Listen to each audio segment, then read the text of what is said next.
All right, welcome back to the Scout Life.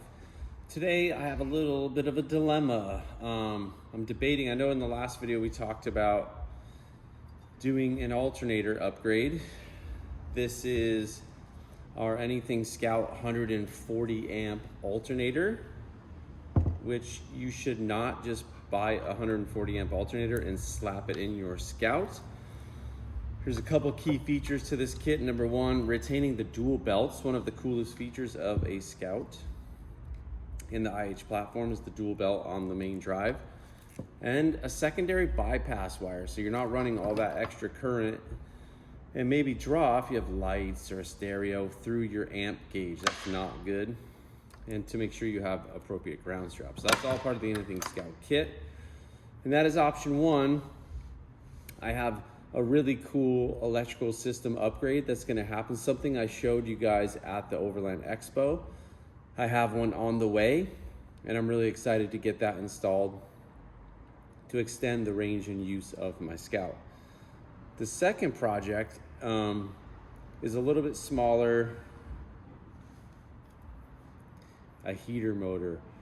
I have this cool green Traveler in the shop, and it was sitting for 15 to 20 years, and I've redone the water pump, done the tune-up. I'm in the middle of doing the brakes right now, but I'm missing some brake parts, so I was gonna do a brake video on the Scout Life. But so this would be a fun, kind of easy Sunday afternoon, Saturday afternoon, or one night after work. Should only take about an hour to do the heater motor. So I might tackle that.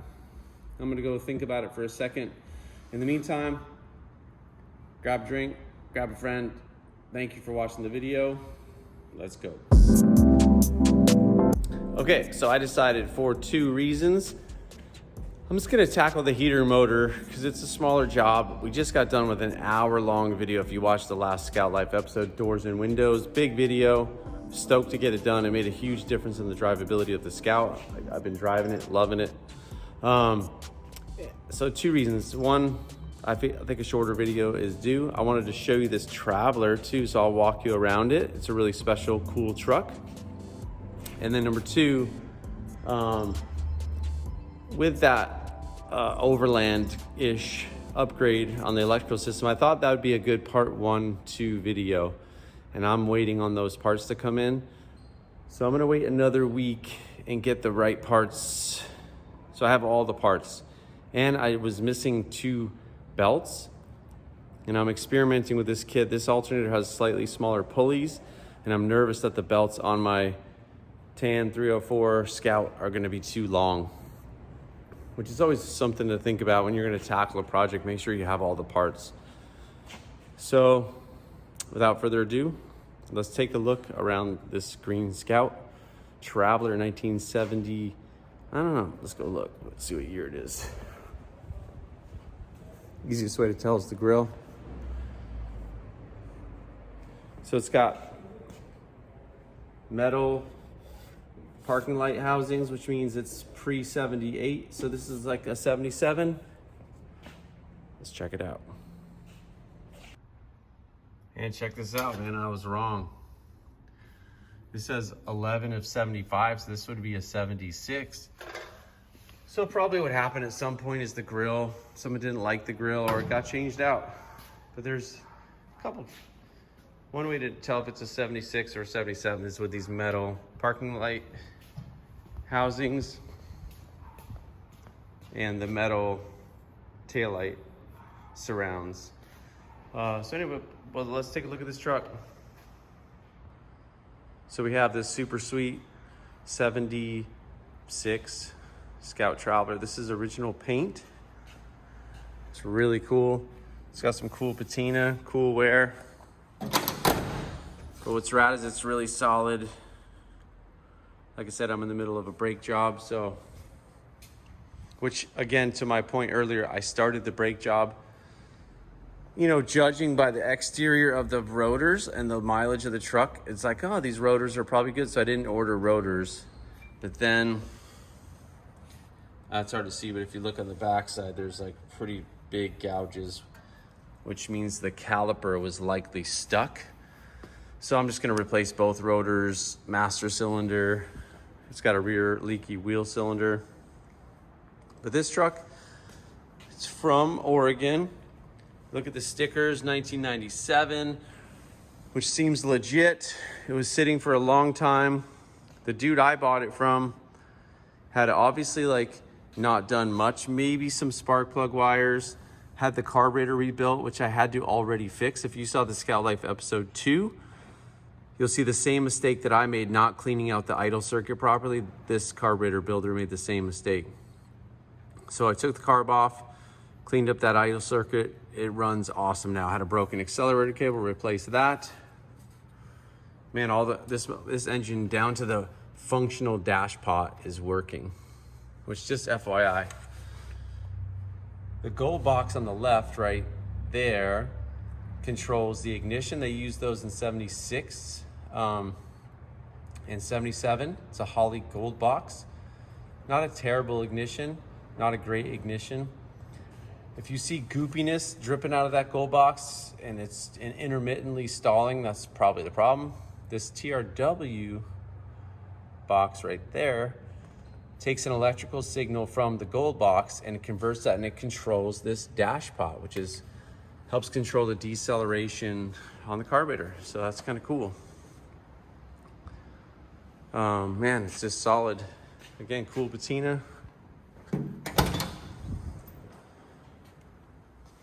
Original seats, original floor mat, dash. This truck's awesome. And a couple friends of mine bought it, Donald and Mary. They're stoked. They're in Southern California.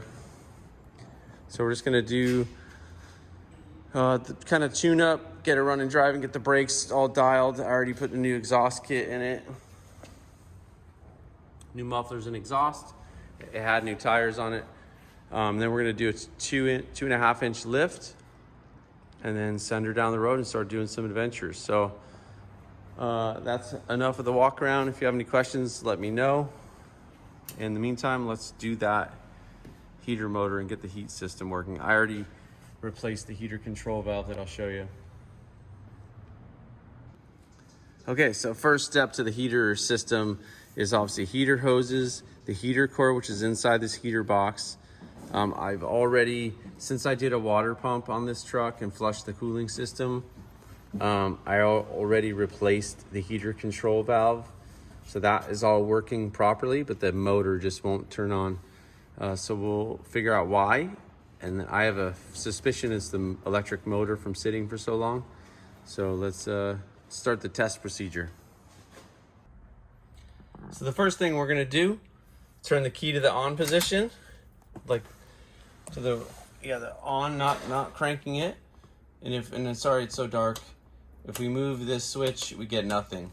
So what I'm gonna do next is go with a test light and test the wires in the engine bay. So we'll ground off one of these studs. If you don't have one, this General Auto Parts Store $15 test light is a lifesaver on a Scout. If you look, we'll trace these wires. Here's the plug for the heater. I need to get a cutter, but check it out. So we have power on both sides. It grounds through this stud right here. So that pretty much tells you. Now it's possible that we could break this free, but as many of you know, like, how annoying is it to have like that squeaky heater motor? Tons of us live with it for a long time. So it's not worth it. The new motor is not that expensive. So we'll just start doing the disassembly process. And there's no coolant loss, so this is a pretty easy job. So a couple of the tools we'll need should be pretty simple. I may need a shorter, we'll see. But number 2, I like these little 12-volt impact drivers for these light duty jobs, and a 3/8 socket to get this dust cover off. And first we're gonna start, we'll cut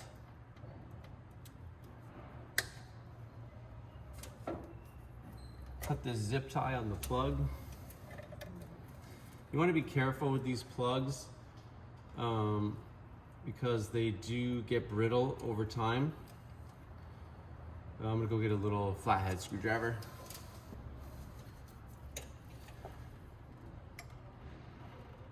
I was having a conversation with my friend Andrew, who is Dolly the Scout on Instagram. He's got a really cool, also a 76 Traveler. And just about like owning a Scout, the reality of like having to live with stuff. You know, there's always a series of things you just have to live with, like little annoyances. Obviously, like major stuff, if it's undrivable, you kind of don't just live with it because you don't have a choice, so it just won't run.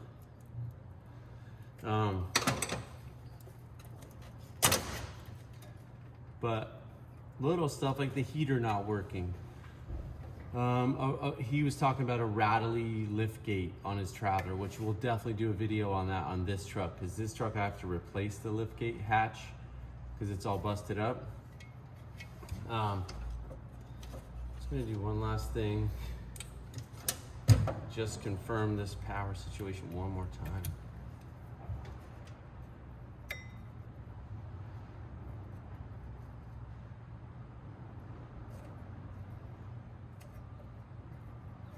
Okay, I'm gonna go shut the key off. So in your Scout journey, you just have to determine, you know, what things you want to live with and what things you can't live with. And make a list, prioritize the list, or strategically order parts. Door just closed. And then kind of as you have time, parts availability, knowledge and expertise, or a friend helping, you got to tackle all those projects as you go. But my hope is that you're driving and using the Scout and getting to know the Scout while you're fixing it up. That's what I love to do, and that's kind of a really fun part of the journey, because then you're learning and growing. You're kind of getting this bond with the truck that's hopefully more positive than negative. All right, I'm gonna change the camera angle and then we'll start taking this stuff out.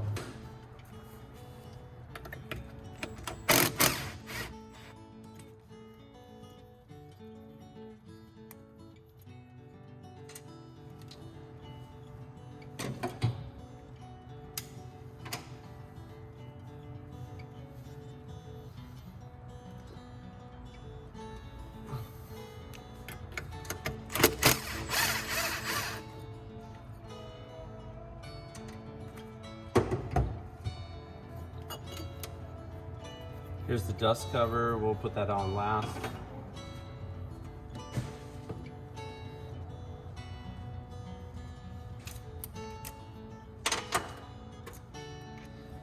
But your Scout's not different than any kind of project, really, like a house project, a relationship project. You gotta determine what you can live with, what you can't live with, what you want to fix yourself, what you want to hire out. It's all part of it, man. Heat is something that's like so nice, dude. If you've gone through a winter without heat, that's why I give so much credit to the old timers, man. They were really tough. Even Scout 80s had decent heaters. That's really it, you guys. Very straightforward.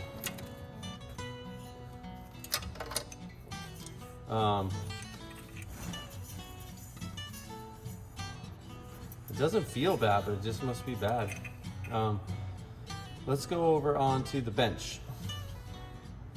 My jacked up pinky, dude. Kind of like, I don't know, broke the bone and tore a tendon in the tip of my finger. So it's jacked forever. Okay, so one big thing that I discovered is this new motor is really an exact replacement, except for this plug, which if I was at the main shop, unlike you, like, we would have this, we have these plugs brand new and these wires, but I don't have that here. So I am going to use a butt connector and heat shrink to duplicate the joint. First, let's take this cage off. Now, a lot of you guys have an Allen set or hex wrench set like this, but if you notice, it's not quite, maybe, let me try.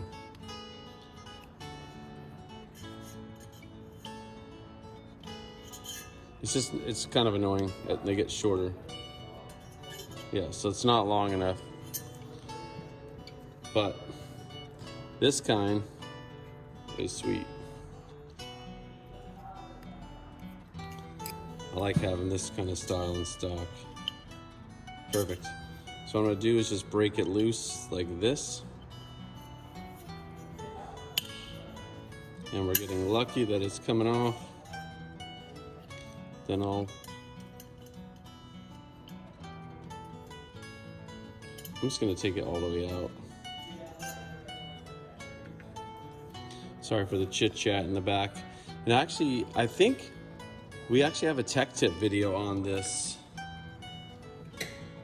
And even though it's not a tech tip video, this is just you hanging out in the garage with me. I'm gonna be careful about tapping that so I don't mushroom the end of the shaft.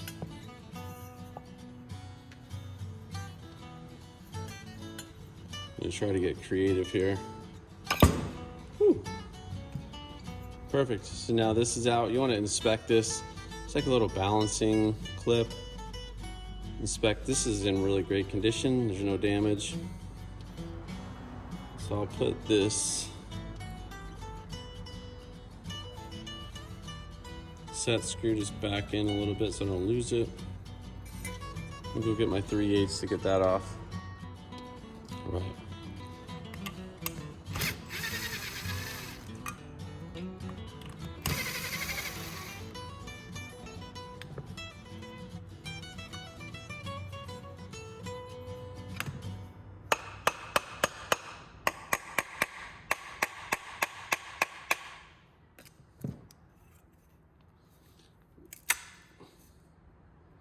Oh, there's a gasket. I knew that, and actually we sell this gasket.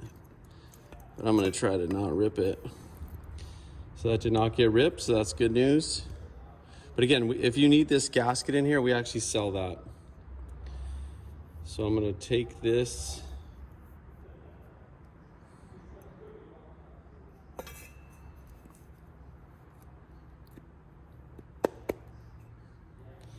I'm just gonna put it right back on.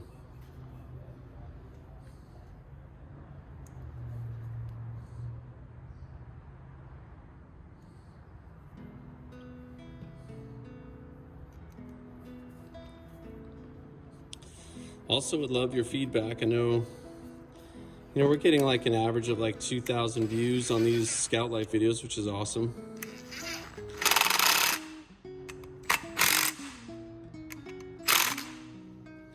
So those are snug.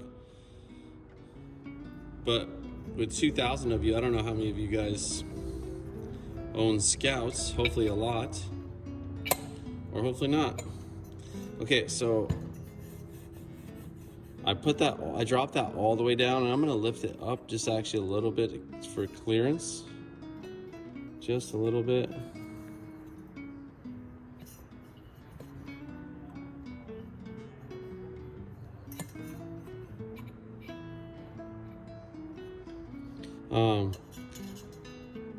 But there was a lot of requests for the windows and doors that I would get on YouTube comments and social media. I'm happy to tackle things that you want me to tackle.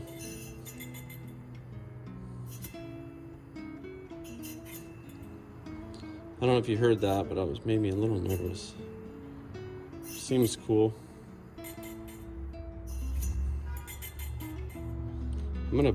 I'm gonna actually lift. You hear that noise? There's probably a little bit of bearing in play.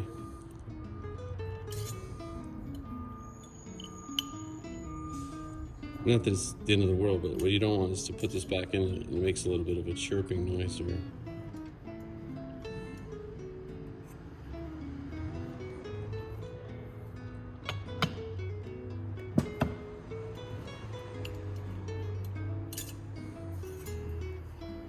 Okay, no noise there. We'll find out if it's in too far. Give that a nice snug. Okay, so now what I'm gonna do is I'm going to upcycle this plug, which is in great condition, so I'm fortunate that I can. I'm gonna leave a couple inches on there so I have something to work with. Now again, if this was like, if I was doing this for a customer in the shop, we would install a new plug with new ends, but I am in my garage, not in the shop. And I don't want this super long, so I'll take about that much off.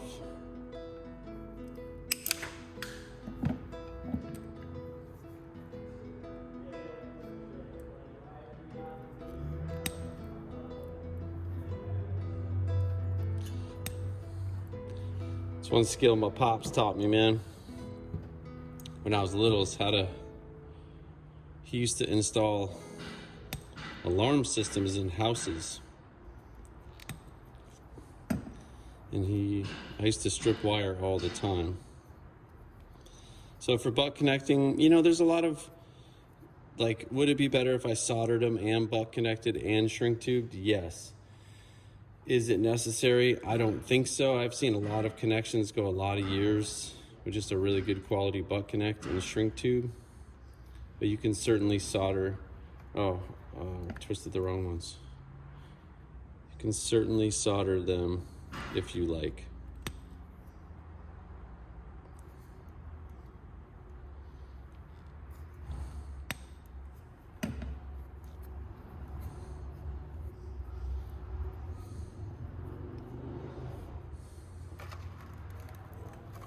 I'm just gonna let this clip run too, but I'm serious, man. You guys give me feedback. I think the feedback's been positive so far, and I'm not looking for oh, you're doing a great job. That's not what I'm talking about, but like constructive criticism. If you don't like the music, the last episode, the window and door episode, I thought the music was kind of loud because I edit these videos with headphones on my iPhone. And I got through the whole thing, uploaded it to YouTube, which takes about an hour off my phone. And then I realized when I listened to it, the music's a little loud, but I'm no expert filmmaker. Or I'm gonna try this one with a lot less music and see what you guys think. So anyway, make sure you put the shrink tube on first.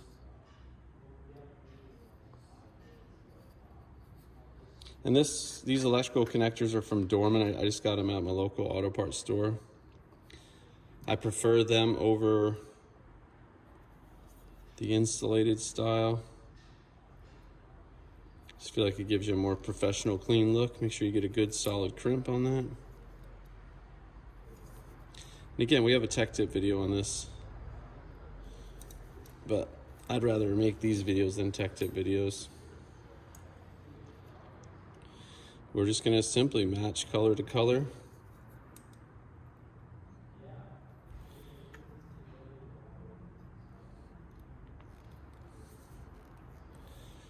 And again, one of the reasons I like doing these videos is because it gives me the opportunity to philosophize, share stories. You know, just like if we're hanging out in the garage at Tech Tip, we feel as a company a little more pressure to be super technically correct, obviously, but also to be to the point and succinct, because if you're in your garage looking like, how do I replace a brake rotor, you don't want some dude yabbering on around about stories about owning a Scout. Okay, I'm gonna go get a lighter or a heat gun, see what I have, and then we'll shrink tube those, and then we'll get this thing back on the truck. And dudes, I'm a total idiot.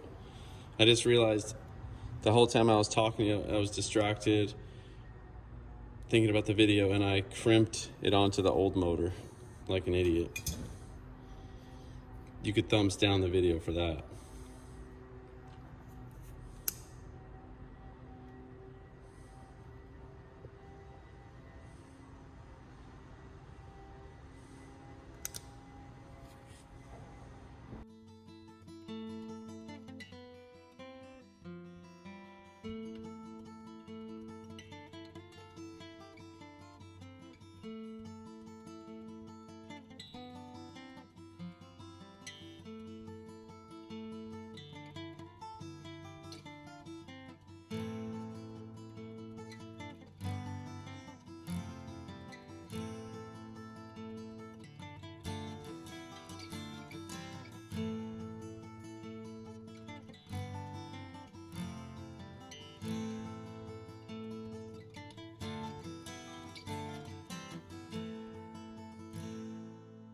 But so the problem that I'm having now is I did not have a low speed and a high speed.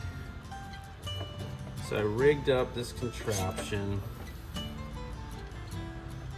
So check this out.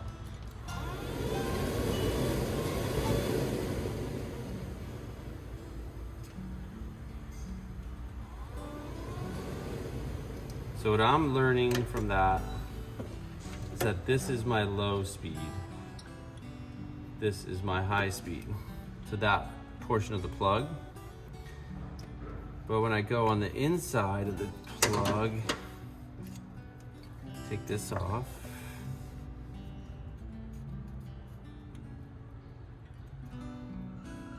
I'm gonna go switch this. I don't know if you can see this.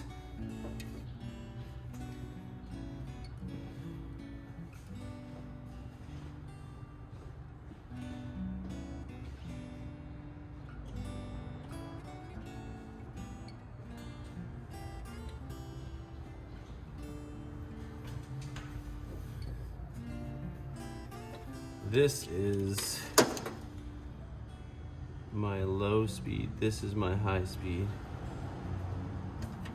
So what's interesting is if I then go and plug these into each other, they are opposite. So what I'm gonna do real quick, I'm gonna switch. I thought these were exact replacement motors, but maybe they're wired backwards. So I'm going to cut this off, rebutt connect, and switch the orange and red and see what results happen. I think it should fix our problem. I'm gonna go do that real quick.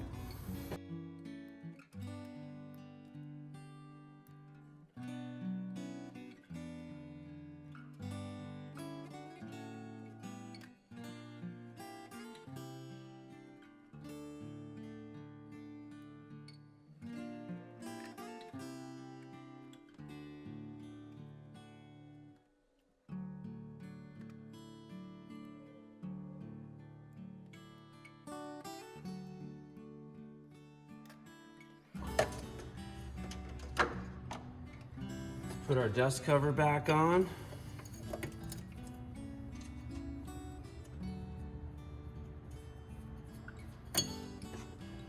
Now let's say this was part of a bigger job and you were systematically working through tidying up your engine bay. You know what, like maybe you could take the whole heater box out, put a new heater core in it while you're at it. So heater control valve, heater core. This heater core so far is fine. At the shop,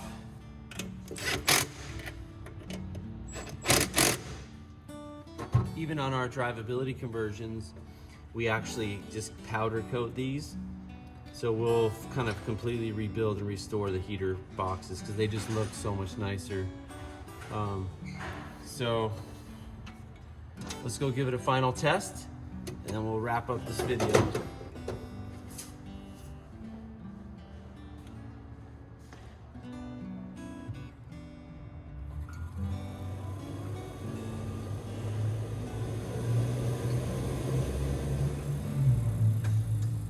Now, I want you to picture with me, if you will, nice, cool, crisp fall day, or certainly a nice, crisp winter day, but hopefully you're not driving your Scout in the snow too much. Maybe you use your CB phone, call a friend. It's pretty sweet. But crank that heat.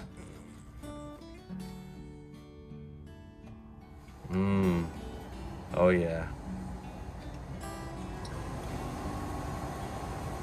And that's ripping, dude. I'm telling you, you could be in Antarctica with a Scout at, Scout running at running temp, and you'll be warm as can be. Scouts don't struggle with good heat.